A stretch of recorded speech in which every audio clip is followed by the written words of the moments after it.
My introduction to this beloved piece of horror history was a random kid talking about it in kindergarten.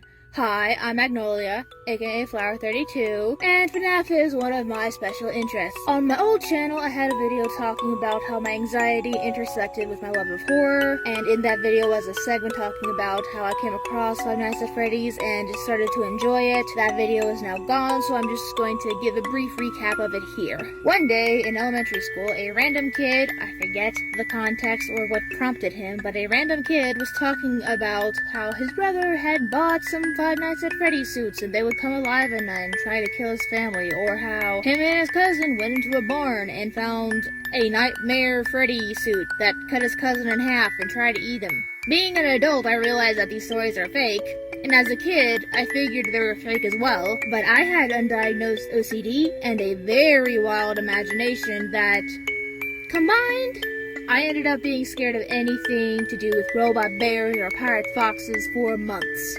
Then, one random day, the YouTube algorithm decided to present me with a fan animation of a Five Nights at Freddy's fan song.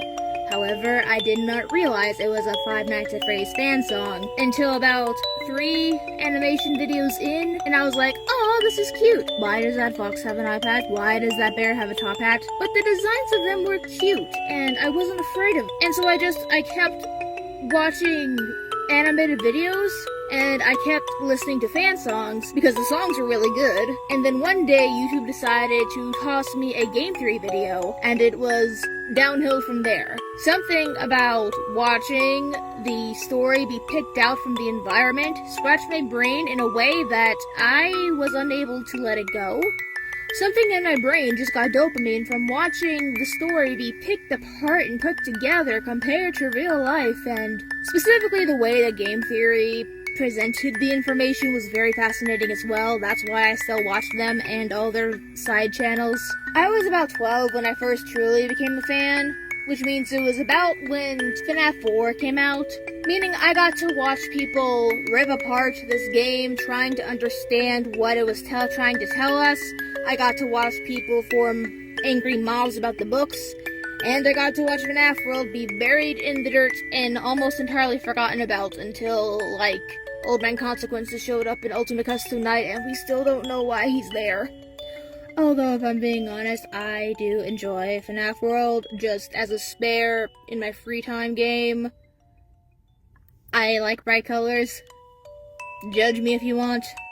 Back to how my brain got fixated on this game. I do remember myself finally going to watch other people playing the game, and then watching them play fan games and getting to see all these fan creations that were based off of the main game. And then these fan games had their own stories that I was watching other people try to untangle, and then I came across Five Nights at Pinky's, and I was a My Little Pony kid. I adored Friendship is Magic. I'm pretty sure it was my first special interest. I know for sure I talked my parents' ears off about the show as it was airing. Not really into the newest generation, but I still like Friendship is Magic. Seeing so many things in such a short period of time, being a few months within each other, a few months to a few years, that is. I need to cough. My brain just gripped onto Five Nights at Freddy's and kept wanting me to consume content relating to it. I was just absolutely enamored with the game and its story, and one of the main things that I remember myself being very invested in was wanting to know how the characters were feeling or why they did the things that they did. I think that's one of the reasons that I enjoyed watching people talk about Sister Location so much, was because they were theorizing that the reason the purple guy started offing kids was because he had lost one of his own children and he was trying to bring them back. I am a very character-oriented person when it comes to the stories that I write and read. I'm always trying to get inside of their heads.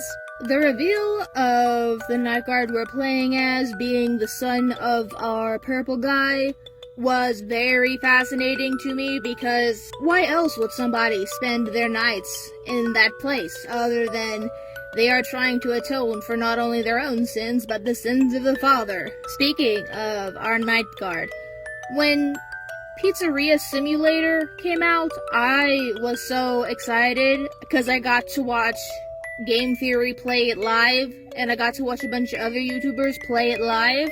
And I remember being glued to my inbox, waiting for more videos coming out playing the game, and when they were putting the pieces together, I was waiting for videos trying to explain the timeline and tie up all the loose ends. And then the security logbook came out, and we all got to see MatPat being tormented by a dabbing Chica photo. Not to mention Fazbear Frights and, Ultimate Custom Night.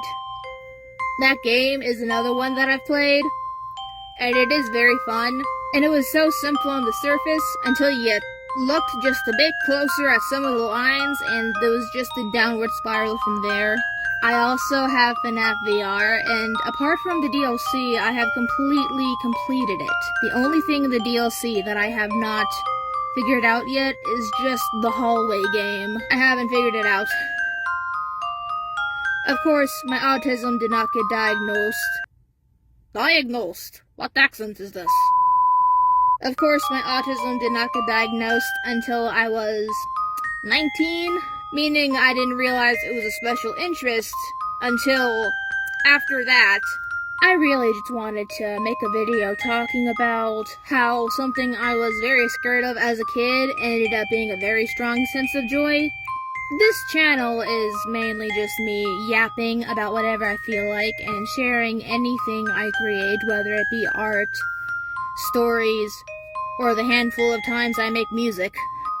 I do, however, have a video in my head that I'm working on talking about the narrative shift between the first set of games and then Security Breach. And then how what started in Security Breach seems to have been perfected in Secret of the Mimic. It's not about the gameplay, it's about the story itself. But that one is in the back burner of my head because I've got other things going on at the moment. I'm not gonna become a theorizer channel, although if I do have a theory, I will talk about it. But I just wanted to yap. Bye.